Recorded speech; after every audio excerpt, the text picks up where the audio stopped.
everyone around and in between. It is Debate Sensei Limited Preparation Edition. This is where we talk about topics relevant to competitive debate in limited preparation type events. So parliamentary debate, IPDA, British parliamentary, things like that. I have with me Tim Seavey, our semi-professor, volunteering at San Diego State University, who is never prepared. That's why limited prep works so great. All right. I am Jared Kubica Miller, professor of communications, debate coach as well.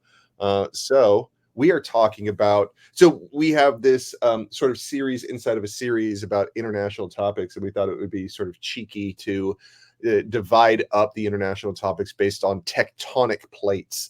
And so we're doing another one, but we soon discovered that the Eurasian plate had so many people and so many countries that it was a good idea to split it up into two. So this is the Asian part of the Eurasian international topics that we're going for. And I think, I don't know about you, but you start with the elephant in the room when you're talking about Asia. And for me, that's China. They got just a couple things going on as far as subjects and things you can debate. Yeah. So I think let's tackle that one first. Let's go head on into that one. Cool. Yeah, a lot of the China stuff that I think of usually comes in the form of China disadvantages. Like any international action that you do, what's China going to do in response? You have to be ready for China backlash disadvantages. Sure. The quick and easy route into that, I think that I see coming up in debate the most frequent is South China Sea. It's like where they have the most like hard military action. Now it's not, when I say hard military action, it's not in the way of like they are actively, invading or, but there is still very much aggression posed, and the debate topics tend to come around the significant U.S. presence in the South China Sea, the aggression from Chinese boats against Taiwanese, Filipino, and other like shipping like fishing trawlers or like shipping vessels and things, and the way that like the US presence there only escalates tensions, but the provenance that China is trying to claim over various islands, so like there's like the Senkaku Islands that were Japanese but now the Chinese claim them, and like back and forth, and also there's like islands being created, right? So it's a wild part of the world. Yeah, so I'm not sure what the laws are about like how large an island has to be before it starts being claimed, but I think that like there's this threshold, and China is really trying to exploit it by like literally bringing in a bunch of material and just dumping it until there is an island large enough where they could actually inhabit it. And that blew me away when the first time I heard that. And it was so long ago that I heard that. It's just crazy that it's happening.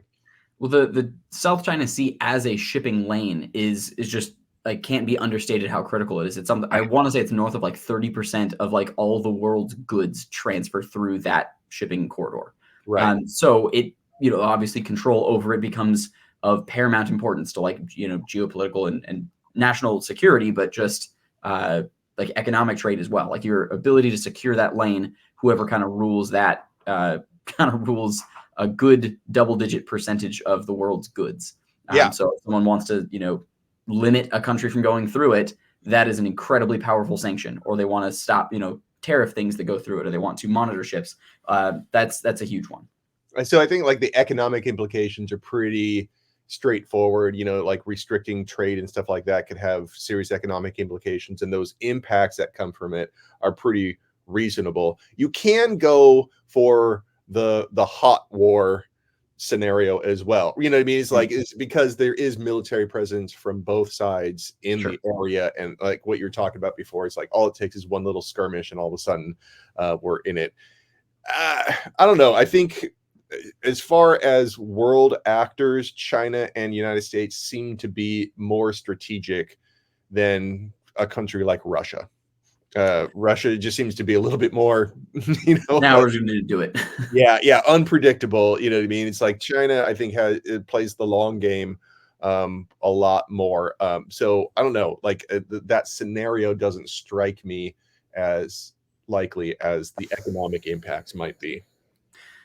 So one thing that gets a little bit down the rabbit hole, but I think it's really valuable to debate. I want to see it come up more just because it is the perfect example of a like high probability, but doesn't feel like is as high of a magnitude Yeah. impact when it comes to shipping and like all the things that go on in the South China Sea. Something that I heard from this economist talking about in the world before the U.S. Navy was as like globally dominant as it is, the cost of moving goods between point A and point B was so much higher because of the risk of piracy. Mm. So like the likelihood that a ship would get intercepted, and so shipping insurance becomes Oh, basically this like iron fist around all global movement of goods. huh.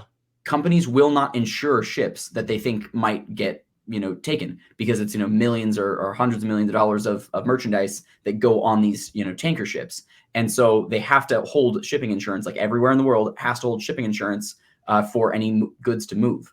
Without the presence, so is once the presence of the U.S. Navy basically said we will be the global shipping police and stop all piracy. Mm. Piracy plummeted, and therefore so too went all the insurance rates. Huh. And that was like one of the linchpins to globalization of like things being able to move over the seas basically didn't happen safely until the US like secured shipping lanes like that or just Right. became the naval police. So that's all to say South China Sea could be, if not like this linchpin to war, to basically just shutting down 30% of economic transfer if there is no American presence there. Or I mean you could even argue the other side, if there's no Chinese presence there, like if there exists a vacuum of power and like piracy goes up in the South China Sea, Mhm. that basically means 30 to 40% of all that stuff comes to a halt. So shipping insurance, not a predictable disadvantage, but a super super high probable one. Right. Right. I like that kind of direction as far as arguments go. Yeah. I mean, if you want to go high magnitude, I mean, yeah, Sure, China is a nuclear power. sure. War is Basic. there. Like it is Yeah, yeah, a you know what I mean? It's reasonable. like, and they are definitely developing more of a relationship with Russia than with anyone else in the West. And so Right. you could like have those scenarios that you go for. But yeah, I do like those ones too. I feel like I learned something when I go, listening to those type of stories, like, shipping insurance versus nuclear war. Right. Um, so yeah, I like that. Those tend to be the arguments I'd like to vote on. But so you mentioned a good one that I think is a very reasonable transition that is into U.S. or so China-Russia relations. So Right. just today, the U.S. pushed forward a UN resolution for an immediate ceasefire between Hamas and Israel, and China and Russia vetoed it. So in the Oh, past, wow. there's been UN resolutions to call for ceasefire, and the U.S. has been the one vetoing it. Right. And after half a second, I was like, okay, that's because the U.S. wants to be the hero.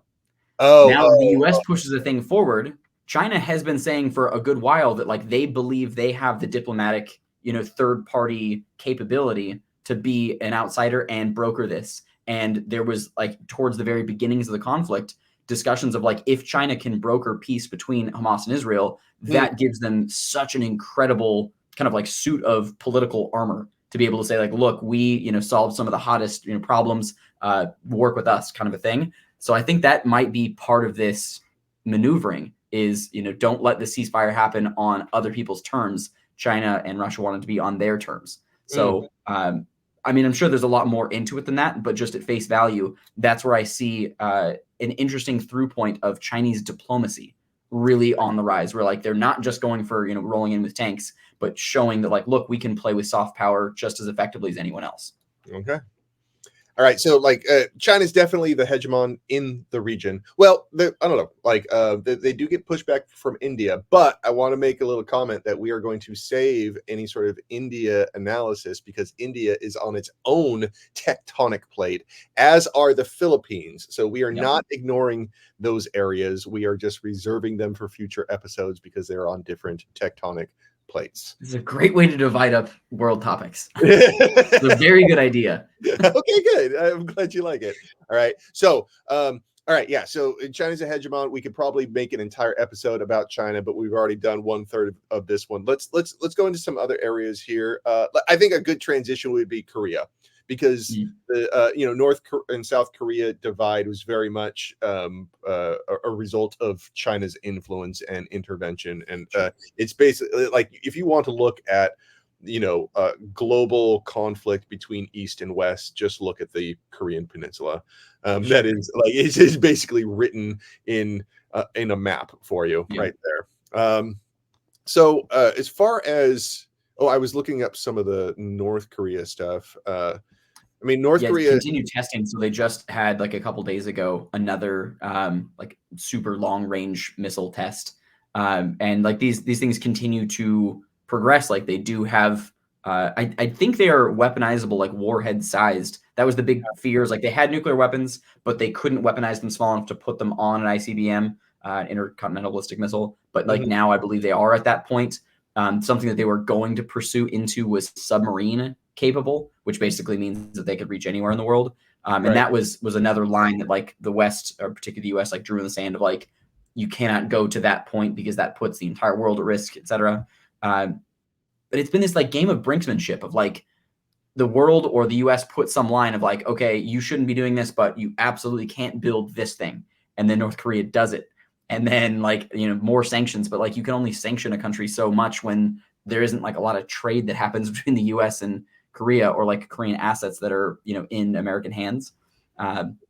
So that's a messy one of like, I don't see a lot of, soft power actions having much teeth when it Right. comes to North Korea topics. Right. Like, and I try to, I don't know. North Korea has been doing this for so long, and the story has been this way for so long. Well, on one hand, it becomes easy to sort of coach students on it because the story has been the same. But Mhm. like on the other hand, when does the brink actually happen? It seems like we're always on the brink with them, and like they always launch more missiles and nothing ever happens. And so Right. I don't know, the story for me gets a little difficult to follow in a debate, to vote for in a debate, when you're like, yeah, they've been doing that for forever. And so yeah, I think the probability like story takes a pretty good hit when you just point out the long history of that, where it's like they're probably just saber rattling. They're probably, it's like this is all political theater for them to do other stuff, right? You know what I mean? It's Yeah. like, they're trying to leverage it for international reasons. It's not necessarily like a nuclear fallout type scenario that you're looking at. You have to be looking for the more likely outcome of these tests than just we're going to go straight to war. Right. And I think those are defensive arguments to say, like, okay, look at this historical examples of like, this is the 50th time that such a thing has Yeah. been done. And sure, it's new, but every time it's new. And sure, it's a bigger arsenal, but every time it's a bigger. So while those are defensive claims and they may not be as, stylish as like, yeah, I go to war. I also like those arguments. They're good ones to put forward of like pretty much every time that, Kim Jong Un has done this, or Kim Jong Il before him, or Kim Il Sung before that. Like these are fairly predictable cycles of like building up, testing, getting visibility on something, and then at the last second, like, okay, we'll take that aid package as a way of preventing it or something. Like it's a fairly well-worn path. Mhm. But the relationship between North Korea and China kind of can't be understated, because Right. that's kind of the reason why no one is taking a harder stance against it. Is North Korea's relationship with China means that it's kind of a trap of proxy war. Like Right. it's too dangerous to spill over into now dragging in a superpower. Yeah, I mean, like China's going to be probably playing a role in damn near all of these topics, right? And Right. so it's like Yeah. you talk about Korea, you got to talk about Korea's relationship with China, and Yeah. you talk about Japan, Japan's relationship with China. It's like all these Yeah. things kind of still go through that country. Like even okay, so moving away from the North-South Korea, Korea has another sort of debate relevant topic, which be the production of semiconductors. Mm-hmm.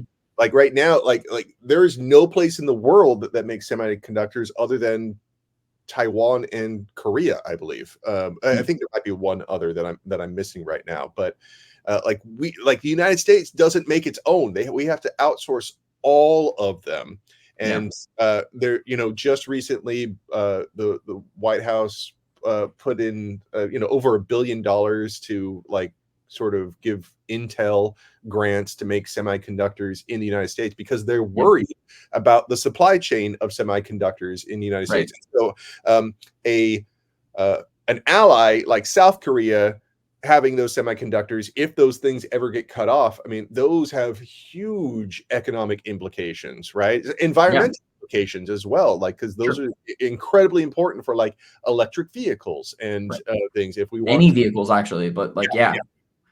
That was it 2021? That was when Biden passed that bill that was like, oh, we're gonna become a semiconductor superpower. But the timeline on all of those, like for that money to come to fruition, and like basically for the first semiconductor to come off of a U.S. assembly line was like yeah, 6 years. They're like that was the quote of like the fastest that is ever going to happen is like 6 years.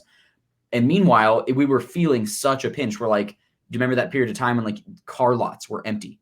oh yeah, Like they could not move out new cars. And there was an entire period of, I think it was like 2022 vehicles. Sometimes like manufacturers literally just skipped that year. They ah, had like 2021 and then they just did not have enough semiconductors to put into 2022 vehicles and they didn't get a resupply until it was time to make the 2023 models. wow, So like there's the impacts to the auto industry as well as, consumer technology, appliances, all kinds of stuff was just like massive. And what that does to prices and used markets and all of these, ripples are useful, cool things to study. So I like that, like a semiconductor topic, I think would be likely. yeah. And the thing about semiconductors is still they run back into China, like Yeah. because Taiwan is the other major producer of it, and Taiwan and China have a antagonistic relationship with each other, even though the world basically acknowledges that Taiwan is part of the Chinese country. Taiwan doesn't really consider that to be the case, and so if I don't know, if China wants to stick it to the United States for whatever reason, they want to throttle back on semiconductor exports, and they want to do this top down sort of economic restriction.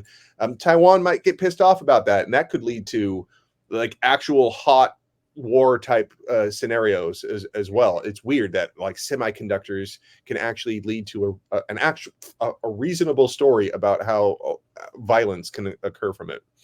Yeah, beyond even just the kind of colonialism of China over Taiwan and like the way that the U.S. Likes to pretend that we're not for that, only in the circumstance of Taiwan of like, a larger country should never lord over smaller entities, Puerto Rico. Like, but we just like protect Taiwan and ally ourselves with them to like try and really, I think it's just a strategic foothold. But yes, exactly. Like semiconductors are critical. Another one that I really wanted to make sure that we didn't miss is Japan. Japan. So their Prime Minister Kishida is going to be at a summit along with Marcos as the president of the Philippines, which for Okay. another tectonic plate. Right, But they're right, going to right. be meeting with Biden in like conversations, I'm sure, heavily around the South China Sea and everything that's going on. But Japan as a topic is always a cool one because I see it most frequently come up when talking about like missile defense. So Okay. normally, like when I'm coaching people about the like North Korea topic, it is like, all right, the worst case scenario, even of like you get actual, smoke in the air launch from North Korea of some attack on anywhere else in the world. The missile defense systems in Korea and Japan are like the most sophisticated in the world and would not allow anything past them is the idea. Like there's just a barrier between over, anything that goes past Japan. Like that's just a fence that they would shut everything down. And we've got such a strong relationship with, Japan and giving them, missile defense. Like that's where it goes. But there's obviously so much more to the conversations around like Japan. Like there's more to those topics than just like, oh yeah, Japan checks back for North Korean aggression. And I think one of the bigger ones is their economy recently had this really cool switch. So all economic models are based on growth of like populations only ever grow. So you have to have that kind of growth and like a consistent, predictable trend in order for things to meet what we know them to be and for investors to feel comfortable, blah, blah, blah. Because the Japanese population has been shrinking, So like they just have fewer children, like not the one child policy of China that they're like really trying to pedal back and like is causing absolute mayhem, which we should talk about Chinese real estate at the end. But Japan just doesn't have as many children. And with that, they have like one of the oldest average populations in the world. So like people live really long lives because they have incredible healthcare in Japan. That is my favorite healthcare topic. Like my favorite response is not going to like Europe and talking about France, but talk about Japan. Japanese healthcare is amazing and they do it better than anyone else in the world. It's super cool. Good. So that's a really good one to get into because their like prescription drugs are super regulated. Their doctors don't make very much money, which is rough. And so that's like the argument back is like the American model wouldn't work because in Japan, like it is a really, really respected position, but Americans care more about dollars than respect. So like that's part of the thing is like you wouldn't get as many doctors. But what I was getting to is so their population is shrinking and their economists have been like basically their equivalent of the treasury has been pumping money into their economy. So they've had negative inflation. Negative inflation for years because they're like, hey, we don't want, like, we can't handle this shrinking, like that would blow everything up. But if anyone is capable of solving this complicated problem, it's Japan. And so they have now like pivoted and shifted. So they're no longer like pumping money into the economy to try and combat this. They're like taking it more head on. So I think that is a fascinating model as an example of you do not have to have, constant population growth for economies to exist. I think that there comes this easy link story of like, oh, and then if everything, if something doesn't happen predictably, the entire economy crumbles and everyone falls into famine. That's not true. Japan is a great, counterexample for that. So I love getting into just how Japan solves things because it seems very different from the way that the American economy does. Yeah, I mean, because they having negative interest rates for so long, negative interest rates. My bad. Yeah, confounded me. I'm like, wait, like so you could borrow money and they just give you extra, or like how does that work? Like pay less back. Yeah, can I get $100 loan? It's like, yeah, sure, here's $105.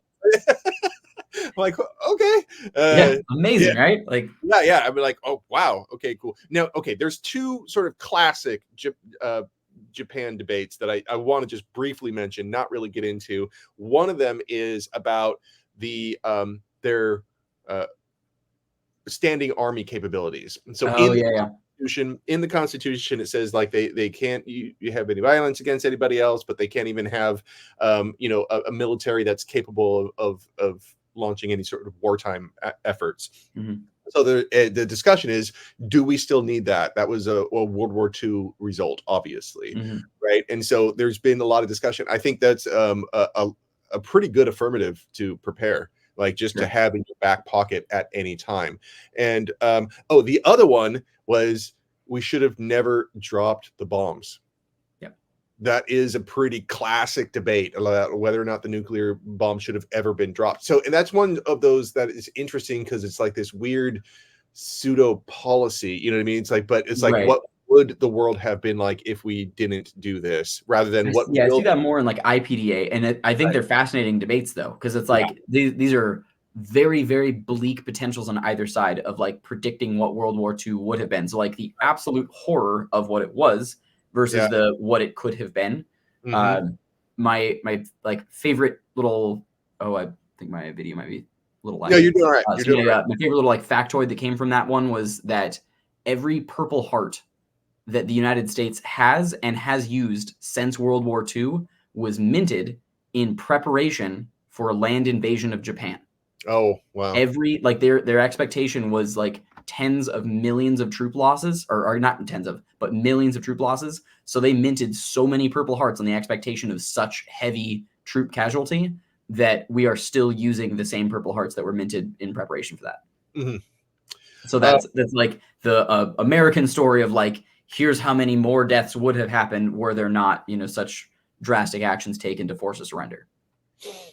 So I think for the last remaining 5 minutes, like maybe we talk just sort of regions, and we won't be able to get too deep into it, but Southeast Asia and Central Asia are two important regions. And while there are individual countries, but I think like looking at them as a whole is really helpful.